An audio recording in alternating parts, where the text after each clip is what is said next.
So, we now next move on. Just in the previous slide I discussed the hydrogel. What are hydrogels? Now, suppose you synthesize a hydrogel. Now, whatever you have synthesized, if it is correct or not, what you will do is that you do certain tests, that is we called as characterization techniques. So, what are the characterization techniques you can do or perform? The first one is the FTIR. The FTIR implies that you can get the what is the attachment, like how are the atoms attached.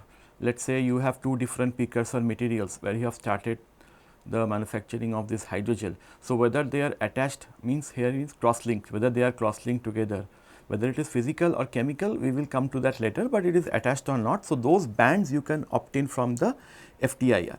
Then once you have the these, then you do a morphological study. Now, morphological study here implies that you need to know what are the surface of the hydrogel, whether the hydrogel is porous enough to absorb water, and what are the different pore sizes, and if we have let us say absorbed any metal ion for example. So, whether you can see the metal ion, let us say in the case of microscope, although I have written microscope here, but when you have a fluorescence microscope, what you will see is that the metal atoms will give fluorescence. So, from there you will come to know, okay, these metals have been absorbed by this hydrogel. So, you use combination of various techniques, fine.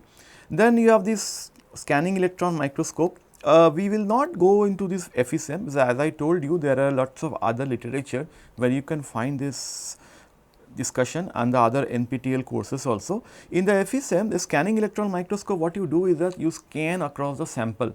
Once you do a scanning across the sample, you come to know what are the different types of electrons. Here you must be aware of the two different types of electrons, while what SEM does, that is your backscattered electrons and your secondary electrons. From there you get valuable information how the atoms are organized. Then since all these are fine, which is showing the topographical or information, but these hydrogels, as you know, it can absorb water. So, since it is absorb water, it is neither solid neither liquid, it is somewhere in between solid and liquid.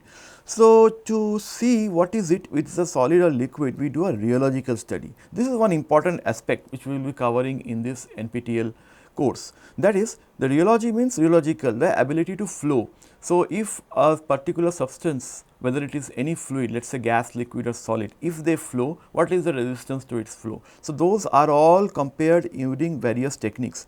So, let us say for a simple Newtonian fluid, you have the viscosity relation, shear strain is directly proportional to shear stress. So, we are familiar with these terms, stress, strain. Then these are the different terms which you require, the amplitude sweep, the frequency sweep, the temperature sweep, the time sweep. So, all these have different meaning. It means you are sending some signal amplitude with constant amplitude or with a varying amplitude, and you are seeing whether if you are sending some signal, you are seeing what is the output of that signal. So, how does the material deform or how does the material react to such a sinusoidal wave. Then you can have frequency, you can either change the amplitude of the particular input or you can change the frequency. So, either of it will give you some output, that how does the material respond to such a sweep. Then temperature. So, if you keep on increasing the temperature, let us suppose you start with two different precursors A and B, fine. These A and B are used to make hydrogel. Now, what you do is you keep them together and just increase the temperature. Once you do the temperature and do a further rheological study on that particular precursor, there will be the time where you will see that it has, we will be having both the phenomena coming together. So, initial part, let us say these are liquids, so it will flow, and later part when they are combined together and forms a gel, then it will not flow, it will behave like a elastic. So, we call those as viscoelastic material. Then time sweep, same thing, just now we observe time, earlier we observed temperature, now we observe time. So, time and temperature gives us the operating conditions, like when is the hydrogel being synthesized and how it is synthesized, and what are the different properties we can gain, like it's how much of the viscous behavior and how much of the elastic behavior. These are very important, these two. So, these two combinedly will tell us the deformation of the particular material. Now, this XPS is very important because what we do is we send a photoelectron. So, we send some X-rays onto the sample. Once we send the X-rays onto a sample, it will hit the sample fine. So, you have this H nu X-ray, it will hit the sample. What it will do? It will eject out some electrons from the inner core orbitals. Once it ejects out the electrons from inner core orbitals, we will come to know, okay, if this is the orbit energy electron which has emitted out, you can calculate the kinetic energy of those electrons, as well as from there you can also calculate the binding energy, because the total energy is constant, you are giving H nu. So, this H nu will be equal to the kinetic energy plus binding energy. So, whatever amount of electron you produce, give this is equal to, will be escaped as a part of kinetic energy. So, that is what you can come to know from the binding energy, what is that particular atom which is getting binded. Then swelling ratio, these are all physical properties, swelling ratio, gel fraction of this hydrogel. So, swelling ratio means if I put some water onto the hydrogel, how much does it swell? That is simple. So, you put some water, you measure how much is the swelling ratio. So, how much it has swelled, that is it, you compare whether it is good or not. Then gel fraction, how much of the gel is there.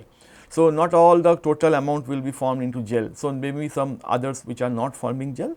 So, all these together will constitute the characterization of novel materials such as hydrogel. So, overall what we saw is that the basis of all the studies is you start with a precursor. Precursors may be 1 component, 2 component, 3 components. Then you do a synthesis. The synthesis procedure is unique. It will be unique to your own need. For your research and development, you will be using a certain technique because you want to get a desired pattern, let us say a orientation of atoms or a particular material which has both, let us say for example, you have a viscoelastic material, you want to have a certain amount of viscosity and certain of elastic modulus. So, it depend on the synthesis procedure. Then once you do that, you do the characterization. This is where our entire course lies, characterization. Now, we do a characterization, then we do all these tests, physical, chemical, topographical, mechanical, electrical. Now, all these will be discussed. Now, we know that the physical, chemical, topographical we just saw, physical methods means your density, then other methods that is now which I have discussed, then chemical is the identification of the different atoms present, what are the different atoms present in that particular material. Topographical means what is the surface, how is the surface look like, does the surface behave similar like bulk, you get a idea. Mechanical means, so if they are ductile enough, for example, if you stretch them, are ductile enough, or if they are conducting any heat, or if they are conducting any electricity in the case of electrical. There is all these things, then you take apply your scientific theories and say and decide that whether this is good enough or not. So, then once done, you see the structure, composition and the suitability of the material. If this is correct, it is fine, you just go for the product and application. If not, then you go again back, you modify the structure or composition. Precursors you are already having, because you have to make the synthesis from the precursors, you modify the structure or composition, again go back and do this. So, this involves the routine, this flow chart, if you want to get a desired product. And also if you keep in mind whatever desired product, you should see what is the yield of the product. So, you should not like if how you use 100 kg of raw materials and you prepare only 1 kg of finished product. So, your 99 kg is wasted. So, you mean that you have to design a economics in such a manner that nothing is wasted, and all of them at least try for a yield of 90%, you get a 90% of the product, remaining 10% still it is maybe approved. So, you can go ahead and do the further testing. So, any characterization techniques, obviously whatever I will discuss from now on in the further lectures, different modules will consist of these 4. So, theory and the principle behind it, then the basic instrumentation, then the experimental steps and the results analysis. So, results analysis I have already told you what are the results. I mean, if you are making certain things, so what are the different characterization and what are the different values you obtained. What are the value of, let us say you want to make a material catalyst, you have to find out what is the surface area of the catalyst, or you want to find out how thermally stable it is, all these comes under results analysis. So, theory you should know. So, any technique you want to apply, you should know these are the basic steps. So, now we see the different characterization techniques, we come to that. So, first is the BET. The BET is named by the Brenner, Emmett and Taylor method. It is widely accepted method for analyzing multilayer physiosorption isotherms of inert gases to determine what? The surface area of solids and distribution of pores in solid. So, if you have a, let us say this is a solid,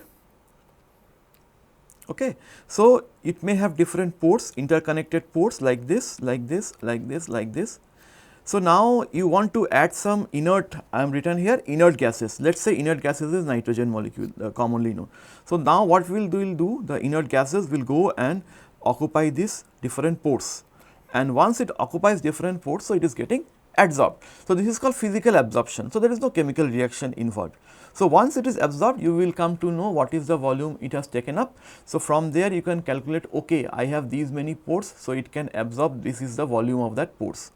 Fine. So, you can tell from those equation indirectly what is the surface area, and you can also calculate distribution of the pores. So, let us say one of these pore size may be of let us say millimeter range, and another may be of micrometer range. So, these things you can find out through this BET method, distribution of the pore size, you call pore size distribution, PSD. Now, then the other methods are XRD, X-ray diffraction. This is also important. Suppose your sample is crystalline in nature, but this XRD is not been taught here, but still I wanted to give you a brief outline. What does this mean? So, X-ray diffraction means you characterize the bulk crystal structure and chemical phase composition. So, if you have some surface which has a crystalline nature and an amorphous region, you will come to know how much is crystalline, how much is amorphous, and how the crystal planes are arranged. So, crystal planes means they are arranged in terms of, you must be familiar with Miller indices. Miller indices. So, you must be know that H, L, K, these values are Miller indices. So, you will come to these values and you will tell that, okay, this is the 001 plane or 100 plane, like that. So, it is able to detect crystalline materials having crystal domains greater than 3 to 5 nanometer. Only crystal, not amorphous. Then you will have the particle size analyzer. What it does is, this is also not taught here, but I will touch up briefly regarding the zeta potential. Maybe from there I can give you a brief discussion on this aspect. Particle size means you have a particular solution which has different particles. Now, these particles move in random direction, okay. So, they follow a Brownian motion. So, if you put some light on it, let us say some laser on it, so this light will be reflected, and if it reflects, they will have a different path. So, once it has a different path, it will then be detected from a detector.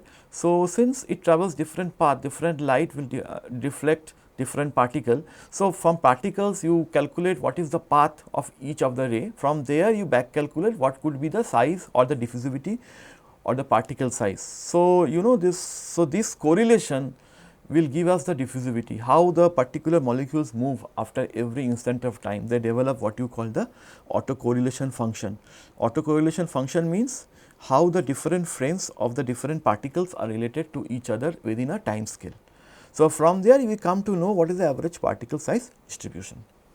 Then you have thermal methods. These are all thermal methods. Again, these are not covered here because there are ample number of NPTEL courses where you can find these techniques discussed in detail, but overall is very important. What we do is we find out the weight loss or gain, fine. So, if suppose you have a particular sample, and in the sample if I put in a controlled environment, let us say I send nitrogen or let us say air. So, based on the different control environment, it will degrade. So, that degradation characteristics you record in terms of weight loss. So, it will also tell the absorbed moisture content, how much of water is there within that particular sample. So, it will be very important to know the stability, also the kinetics of gas solid, because if you send nitrogen, the solid will degrade differently, and if you send air, it will degrade differently, and if you send oxygen, again you will have degradedly. And also it depends upon the control environment, the heating rate. Here the heating rate means how much of temperature you are increasing every minute. So, all these are very useful. Then differential scanning calorimetry is very important when you can calculate the phase change. Phase change means suppose a sample goes from a glassy state to a free flowing state, that is called transition temperature. Just now I discussed in the case of polymer, is very important.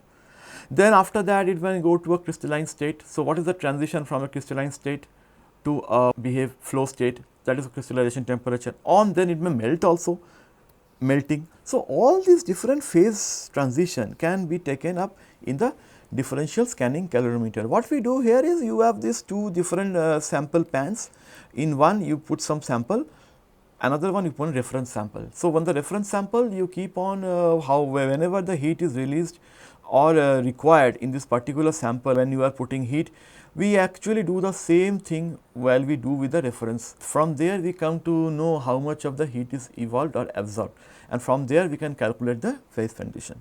Now, chemisoption next, this will be discussed. What is chemisoption? Chemisoption discusses the metal dispersion and active metal surface area. Suppose in the field of catalysis you prepare some sample, let us say.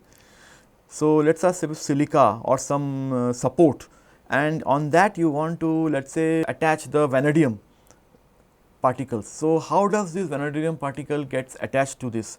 Suppose you have vanadium particle, how does it get attached? It will always get attached, let us say, with the example of some chemical bond. Now, earlier in physisorption you have physical bond where there is no chemical bond involved. Here it is chemical bond, and it is always be single layer. You cannot have two different layers one top of each other, while in the physisorption you will have many layers on top of each other. So, this will very useful. You find out how much of this metal, let us say in the case of vanadium, how much of this metal has actually dispersed onto the surface. So, that will tell us the active metal surface area, and in the active metal surface area you will come to know what is the amount of catalyst which has been spread across. So, catalyst area.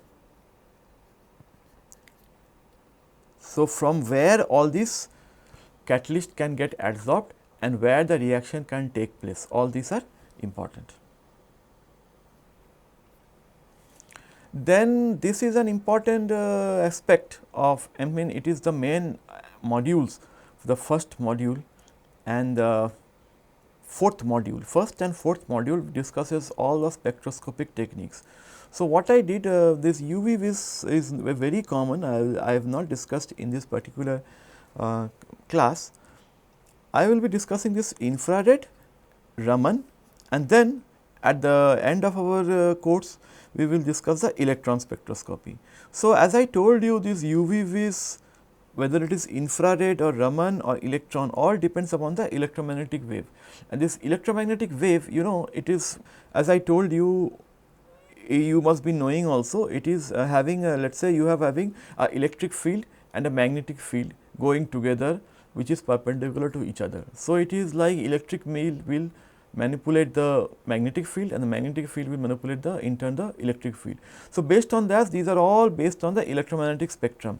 So, if I want to draw here, let us say here, this is the, let us say, the ray wavelength.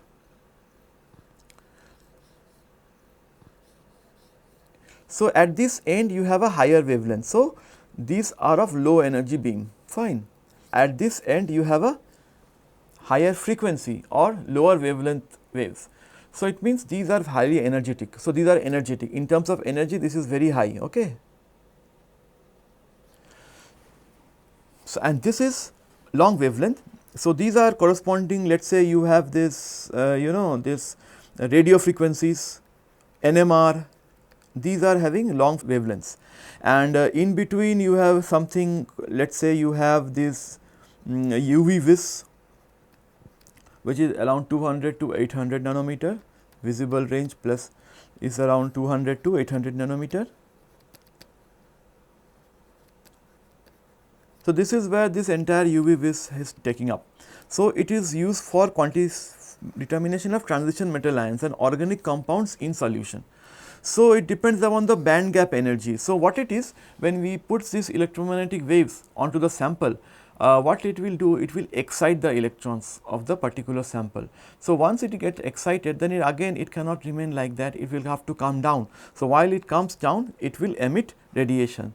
That radiation, if we compute or we calculate that radiation, that can be given in terms of absorption, how much it is absorbed. So, that is what, so it also relates to the band gap energy. Why? Because you are sending an electron from a ground state to a excited state. Somewhere here you have the IR, infrared. So, infrared means where you can see the vibrations of the molecule, vibrational mode, and this vibrational mode is called infrared spectroscopy. From the infrared spectroscopy, you will come to know about the molecular structure and how the bonds are attached. So, it is something like that. If you are saying this one UV vis, it is electronic transition, and this one you can say it is vibrational transition, and with this range you will say it is nuclear transition. Okay. And when you are go ahead of this, that is higher energy waves, these are called alpha rays, gamma rays, then you have the X rays, all these are coming into this X rays, and you let us say you have gamma rays. So, gamma rays is mostly not used for any characterization technique, because gamma rays are very dangerous. Usually it comes from the atomic energy, you must be knowing, because it is from the two different series, lanthanides and actinides. You have more number of neutrons as compared to protons or electrons, which is the reason why this is very unstable. So, if it is unstable, it emits radiation. This emitting radiation is called gamma rays, very high energy rays.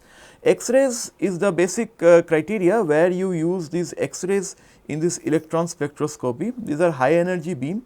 What it will do is that it will try, there are two ways of doing the characterization: X-ray fluorescence, X-ray photon, and Auger. This X-ray photon, XPS, we call this XPS in short, and the Auger spectroscopy. These are both are similar, because if you send a X-ray beam onto a surface, it can show both of this. It can show XPS as well as Auger spectroscopy. Now, X-ray fluorescence is different. X-ray fluorescence means what? You are not emitting out any electrons. Okay. So, you are sending something, a beam, and then the electrons fall back. While it fall back, the difference in the energy, there is a difference in energy. That difference in energy it emits in the form of fluorescence, and if you compute this fluorescence energy, you will come to know what sort of transition from which shell to which shell the electrons has dropped down. But in the case of X-ray photon and Auger spectroscopy, what it does is you send the electron of a high beam, not electron, a photoelectron. It depends upon the photoelectric effect, which is famously derived by Einstein. For this, Einstein got the Nobel Prize. So, this H nu, when it falls down on the surface, so it will eject out electrons. These electrons, while it get eject out, you can find out from there. Just now I discussed in the previous slide the kinetic energy and the binding energy. Okay. These two will give us how the electrons are arranged within the shells. Auger is something like that. If the electron is powerful enough that it does not get out himself, but it, while it is does so, it also extract an electron from the upper zone. So, then it is called Auger. So, Auger spectroscopy and XPS are done together, so as to get the complete picture. So, we will discuss the details of this later. Then Raman spectroscopy is something like that. We send a monochromatic light, and the monochromatic light, when it falls down on the sample, it actually either can collide on elastically or it can collide inelastically. So, from there we have these different lines called as Stokes line and anti-Stokes line. Okay. The Stokes line and anti-Stokes lines, this is depending upon when it is you are going and what temperature you are going, because number of molecules are there, and if you are carrying out at a certain temperature, which will be useful, then it is you can do at a room temperature, both of the phenomena may not be present. At a higher temperature, only one of them may be present. So, it is again used to see the molecular structure, especially metal oxide, Raman spectra. So, Raman spectra is useful to reduce the metal oxide.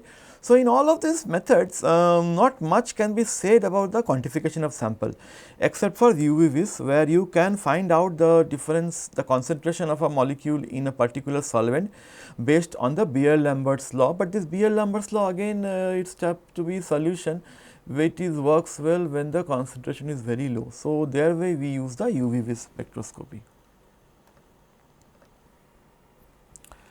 Then this is one important aspect, the NMR spectroscopy. This NMR spectroscopy is the proton NMR and your C13 NMR. Now, this proton and C13 NMR are very important, because you will have to know what are the compounds available in your particular molecule. So, proton means, suppose you are sending some magnetic field onto a particular, let us say these are A, B type attachment. let us say these are different protons. I mean, let us say this is attached to some other atom, this is also attached to some other atom. So, that is why I have nomenclated it as A and B. It means when you are sending the nuclear fields, both the atoms may be either be aligned with the nuclear field, external nuclear field, or it may oppose the nuclear field. So, based on that, whether it is opposed or aligned with the nuclear field, the peaks of this particular spectra, the peaks for this hydrogen atom and this hydrogen atom, it will be showing at different areas, which is governed by the term called as chemical shift. Okay. This is very important term in case of these chemical shifts. From these chemical shifts, because you know these particular protons, they will have some spinning, spin number you must be knowing, spin coupling. Spin coupling means you have some spin states of a nuclei, it can be either plus half or minus half. So, plus half will be aligned, let us say, with the nuclear field, minus half will be opposing the nuclear field. Based on that, which state these different protons are present, you can deduce the molecule, because these different molecules and the protons specially will show up in different areas of the spectrum. From there, it is a very powerful technique to get the structure of the molecule. Then you have C13 NMR. C13 NMR is similar to proton, but the proton this one which are having odd number of this electron, odd number of this value will be showing, and but only thing is this particular nuclei is mostly available. This is less than 1% of the C13 isotope is available. So, this is not much useful, but the proton is much useful because it is available abundantly in nature. So, that is why this NMR spectroscopy of proton NMR spectroscopy is very useful. We will see that later in our subsequent classes. Then this SEM and TEM also, these two are not covered in this syllabus. This is will be there in other NPTEL courses. So, SEM, as you know, it will give us the topography of the solid surface, and TEM is the transmission electron microscopy, where it determines the microtexture and microstructure. So, in this TEM what you do is it will transmit, as you know, and instead of scanning it transmits. So, you will come to know the diffraction pattern. So, how again similar to XRD, it will tell us how the atoms are arranged together. So, based on that, both this SEM and TEM are also powerful instruments. So, these instruments are work together, they are used together to get the topography of a solid surface. So, we have not been discussing more of this, because this you will get a lot of information. Then this is very important, the rheological and interfacial properties, this will be taken up in detail, because the interfacial properties is interfacial tension and surface tension. Now, surface tension means what? If you have a, let us say you have a particular surface, fine, and if this is gas and this is liquid. So, it means that you have molecules arranged together. The molecules here are arranged together, and they are attracted with each other, but in the surface, at the surface they are not attracted equally in all directions, because the other part is a gas phase. So, if it is a gas phase, if it is not attracted equally in all direction, obviously the surface energy, it will be important criteria, whether the particular molecule will be having how stretched they are, and what is the energy at the surface, because energy of the surface will govern many things, which I tell you later, because whether it is easily evaporating molecule or whether it is not easily, they are held together very tightly, those are called surface tension. Okay. So, the energy at the top is called surface energy. Then the interfacial energy means nothing, but it is the interface. The interface, what is the energy between two, let us say, liquid phases. Suppose you are, for example, you have a liquid phase L1 and L2, this is L1, L2, and in both the liquid phases, let us say you have some immiscible liquids or miscible liquids, whatever. So, they are phasing two phases. Now, you can tell us from this one, you can see if there are two components, this particular interfacial tension means what is the force which is at the interface. From that force, we will able to tell how strong the interface is. If it is very strong, if the values of this interfacial tension is very strong, it means no molecules can go here from one phase to other phase, or they cannot come from other phase to this phase. So, if you measure the interfacial tension, then you can tell us like how strong the entire mixture is. So, then comes the viscous behavior. What do you mean by viscous behavior, elastic behavior? I just now told these are together in the rheological called viscoelastic fluid, viscoelastic fluid. It means any material which has both a viscous and an elastic behavior. Viscous means it can flow like a liquid, elastic means like a solid, it can be stretched and again comes back to its original portion. Both this domain of any material is viscous and elastic behavior can be found out from a rheological study. This rheological study is to be carried out in an instrument called as rheometer, and the instrument for this tension, interfacial and surface tension, is called tensiometer. So, these two instruments are very useful to compute the viscous behavior, where you send let us say some stress, shear stress, and you compute strain, or you give a strain, then you compute stress. Either way you can compute these properties called viscous and elastic behavior. So, the course content, now we come to the final this thing, the course content. The module 1 I will be teaching the spectroscopic techniques, the vibrational one, the Raman, then NMR, then the interpretation of this. So, vibrational spectra is mainly this what I will be teaching is the FTIR, Fourier transform infrared spectroscopy, and Raman spectroscopy. Then we see the principles of NMR spectroscopy. NMR is very essential part our course. Then the 1D and 2D. 2D NMR means how the hydrogen and hydrogen of two different molecules are related with each other, or hydrogen and carbon, how they are related to each other in a molecule. From there we can get 1D is like a simple, you will get either a hydrogen NMR or a carbon NMR or some other nuclei NMR. This is the first module. In the second module, we will see the different physical and chemical adsorption method. The BET surface area will be taught, the different adsorption isotherms will be taught, the chemosorption will be taught. The adsorption isotherms will be followed by some numerical examples, where you will come to know how to calculate the pore size or the pore size distribution. Okay. We will also come to this some problems on the chemosorption, how to find out the active metal surface area. Okay. Then the rheological interfacial measurements, this will take up a bit of discussion on the surface and interfacial tension, then how the shapes and surfaces. Now, we all talk about the surface, but the shapes are also governed by few of the chemical engineering principles. So, we will see how the shape of the surface is designed.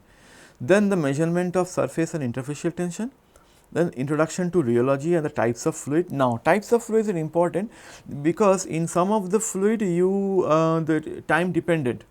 So, with time its viscosity or the shear stress changes, and in some of them it is time independent. So, whether you keep it for enough time, it will not change. So, they are called time independent. So, those different fluids we will see.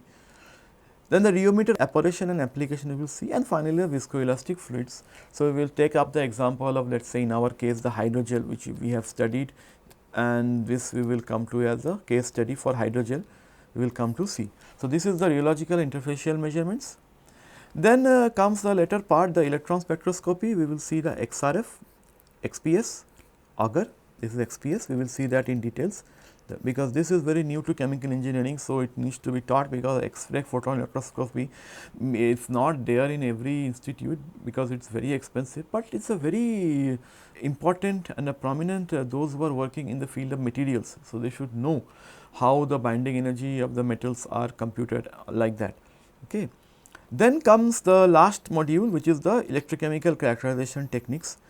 It will be the introduction to electrochemical techniques, then the voltammetry analysis, linear sweep, cyclic voltammetry, CV, this is called our CV plots. Then this is called the galvanostic charge discharge, this is called GCD. So, it means this linear sweep voltammetry means you are providing some, let us say, voltage, you measure current, and till the time that the electrode retains its structure. Okay. So, you will say that within this range to this range the particular system is stable. Cyclic voltammetry is the same thing. What you do is you have a predefined scanning rate, means you increase the voltage, let us say in millivolts per second at a certain rate, and you measure current. So, if you measure current, you will calculate capacitance and you plot capacitance versus voltage. So, this capacitance versus voltage, if you plot, you will get the CV or the cyclic voltammetry plots. Then this is called galvanotic charge discharge. So, what it is? It means that as I told you, like in any electrochemical device, you have the charging and discharging of a particular device. So, charging and discharging we will see at different current density. So, you send some current, you measure the voltage, and like that you see how much cycles the charging and discharging particular material goes before it is stable. If it is unstable or certain number of cycles, we report that. We also compute another method we will be discussing here is in many electrical circuits we talk about resistance, but in this case we talk about impedance. That is impedance spectroscopy. Impedance means what is the resistance of the flow of the current. So, you send a sinusoidal signal onto the sample and then you measure what is the impedance, from where the resistance it is getting. So, those are important in the case of electrochemical characterization. Fine. So, we come to the end of our introductory class. So, now this has been already I told that we will be following these books. See this Leng material characterization, this is our main book which is a textbook, and then we have some part from here we will take up the IR spectroscopy, the Raman spectroscopy, and we get the XPS. All this will be covered up here, and the Auger electron spectroscopy and XRF. All this will be covered in this Leng's book, and this Pallab Ghosh book you will have the mainly the interfacial tension, surface and interfacial tension. It is a very good book, you can have it. Then some book, these are some edited book, Rheology of Complex Fluids, where we will be teaching the rheology part, and the electrochemical part. We have this book, but we will be using other books which I will be showing, will giving you in the future classes, some other books, but major part is here and the others will be taken up from other books, let us say. And we will have the heterogeneous book of this, where we will be teaching the chemisorption.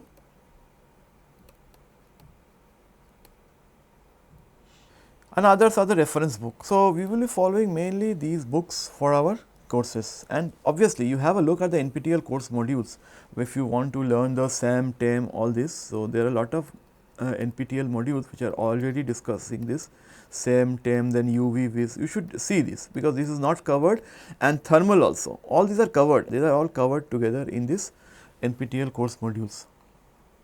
Thank you.